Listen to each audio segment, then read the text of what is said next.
بقی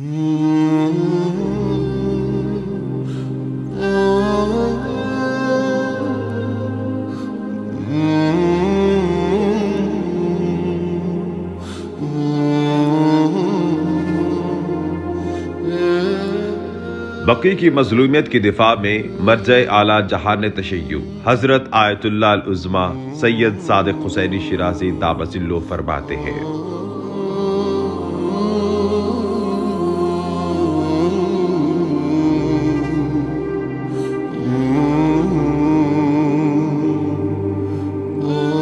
بنو امیہ کا ظلم و جور کی ثقافت آج تک باقی ہے اور ان کے جرائم میں سے ایک بقی کا سانحہ ہے۔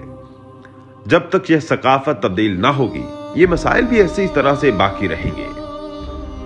اس ثقافت کی تبدیلی کے لیے ہمارے پاس دو راستے ہیں، ایک کم مدت میں طے کیا جا سکتا ہے اور دوسرا طولانی مدت میں۔ جو کم مدت والا راستہ ہے جس میں سب کی ذمہ داری ہونے کے ساتھ ساتھ ہم اہل علم بھی شامل ہیں، ان جرائم کو دل اور زبان سے محکوم کیا جائے۔ جو طولانی مدت والا راستہ ہے اس میں ثقافت سازی اور جوانوں کو اہل بیت علیہ السلام کی ثقافت کی طرف ہدایت کرنا اور اجتماعی میڈیا اور سیٹلائٹ میڈیا کے ذریعے ان کو سمجھنا کہ کیا فرق ہے جعلی ثقافت اور اہل بیت علیہ السلام کی ثقافت میں۔